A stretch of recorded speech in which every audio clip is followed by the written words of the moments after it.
So Tom Rondeau, I am now the principal director for Future G and 5G for the Pentagon.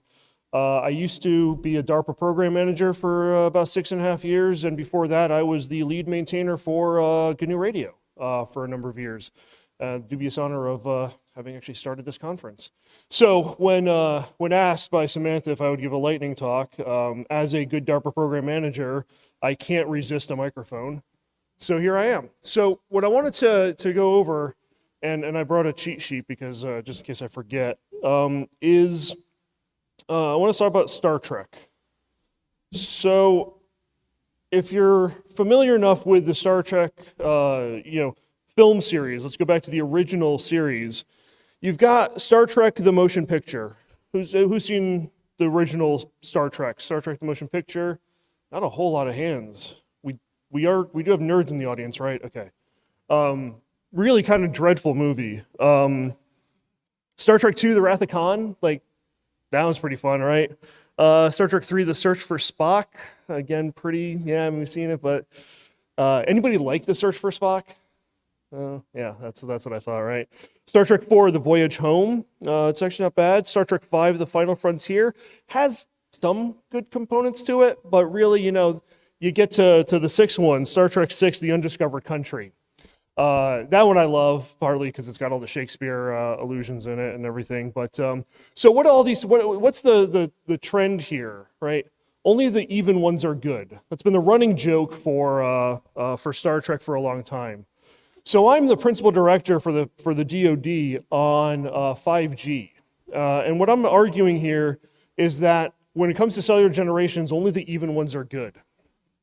All right, so you had the first generation amps. Again, I'm going to try to age the audience. Anybody here have an amps phone? Had an amps phone? Yep. Okay. I can. Yeah. Depends on the color of your hair. No offense, but pretty dreadful standard. But it worked, right? And what it did is it proved that there was a market for this, and it kind of created this market for mobile telecommunications. Then you go into 2G, GSM. I think we all have had some experience with GSM. It's still, in many cases, alive and well. We're starting to shut it down in various parts of the world, but it's still there. Brilliant standard. Economically, massive commercial success. Really made the idea of mobile voice communications a reality and work. And then we got into like text messaging, and that became a huge thing. And then people are like, oh, data over phones is really cool. Why don't we do 3G? 3G kind of, I have a lot of friends that worked in the industry. I don't want to badmouth it too much, but there's a reason why we're talking about sunsetting 3G pretty quickly in a lot of places, maybe sometimes faster than 2G. 4G, though, made LTE, and that, I think, is a brilliant standard. Again, massive commercial success, economic, the trend line for what LTE has done for the industry is pretty phenomenal.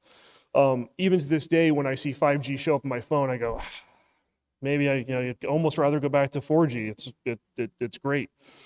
So 5G was really, what is 5G doing? 5G is all about this idea of differentiated services. It's if you think about spectrum or think about transport of data across a mobile system, what's that old Einstein quote?